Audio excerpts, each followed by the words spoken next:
Assalamualaikum warahmatullahi wabarakatuh. Nama saya Reni Robiatul Awalina. Saya dari kelas 12 IPS 3 akan mempresentasikan tugas sejarah Indonesia. Di video ini saya akan mempresentasikan materi tentang pemberontakan yang dilakukan oleh Darul Islam Tentara Islam Indonesia atau biasa disebut dengan DITII. Pemberontakan DITII dilatar belakangi dengan ketidakpuasan seorang Kartosuwiryo terhadap hasil perjanjian Renville yang menyebabkan wilayah Indonesia semakin menyempit. Dari perjanjian ini membuat Indonesia terpaksa harus menarik mundur pasukan militer yang sudah sesuai dengan garis Panmuk yang dibahas dalam perjanjian tersebut. Akan tetapi ternyata sebagian pasukan militer di bawah pimpinan Kartosuwiryo tidak mau untuk menarik mundur pasukannya. Mereka lebih memilih untuk melarikan diri ke dalam hutan. Kemudian pada tanggal 7 Agustus 1949, Kartosuwiryo memproklamasikan berdirinya Negara Islam Indonesia dan tidak mau mengakui Republik Indonesia serta Pancasila. Tujuan utama dari DITII adalah membentuk negara Islam yang berdasar pada hukum Al-Quran dan Hadis. Ideologi yang diusung oleh Kartosuwiryo sedikit berbeda dengan Pancasila. Jika dalam Pancasila kita menghargai dan mengakui beberapa agama yang dianut oleh penduduk Indonesia. Tetapi dalam ideologi Kartosuwiryo ia hanya mengakui dan menerapkan hukum Islam saja. Dalam perkembangan selanjutnya, ternyata ideologi yang diusung oleh Kartosuwiryo kemudian menyebar ke wilayah yang ada di Indonesia, yaitu seperti Jawa Barat, Jawa Timur, Kalimantan Selatan, Sulawesi Selatan, dan Aceh. Pemberontakan DITII di Jawa Barat diprakarsai oleh SM Kartosuwiryo sebagai pemimpinnya. Pada zaman pergerakan nasional, Kartosuwiryo merupakan tokoh pergerakan Islam di Indonesia yang cukup disegani. Selama pemerintahan Jepang, Kartosuwiryo adalah anggota Masyumi, bahkan ia terpilih sebagai Komisaris Jawa Barat merangkap Sekretaris 1 saat itu.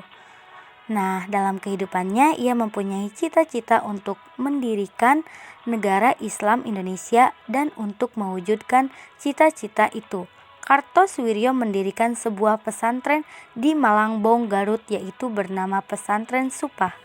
Pesantren ini selain jadi tempat menimba ilmu keagamaan bagi para santri, pesantren ini juga dijadikan tempat latihan kemiliteran bagi Hizbullah dan Sabillah, yang merupakan laskar Islam yang berjuang pada masa revolusi fisik mempertahankan kemerdekaan.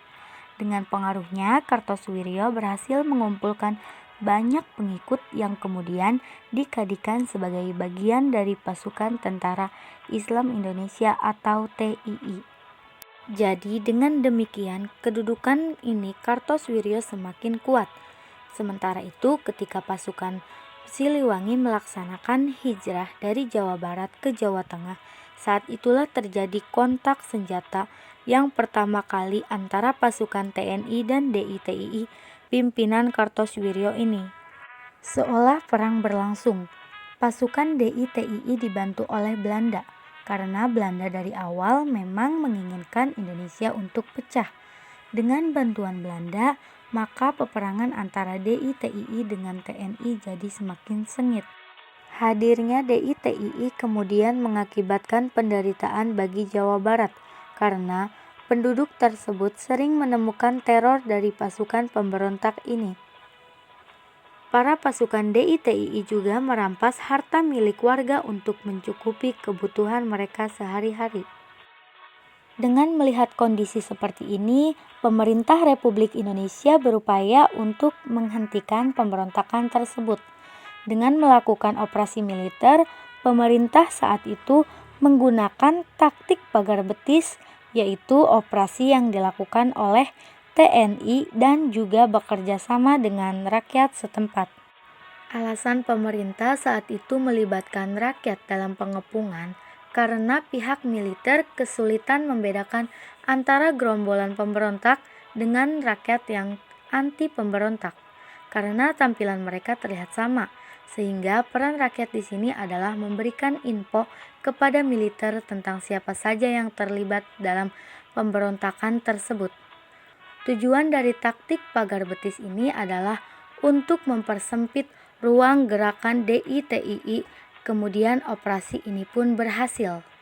Dan pada tanggal 4 Juni 1962, akhirnya Kartosuwiryo tertangkap di daerah Gunung Geber, Majalaya oleh pasukan Siliwangi. Jadi ternyata pemberontakan DITII itu terjadi disebabkan oleh kekecewaan terhadap pemerintah Soekarno yang dirasakan oleh Kartosuwiryo saat itu. Mereka melakukan aksi pemberontakan melawan pemerintah Indonesia dan ingin mendirikan negara Islam. Sekian video dari saya, semoga bermanfaat. Wassalamualaikum warahmatullahi wabarakatuh.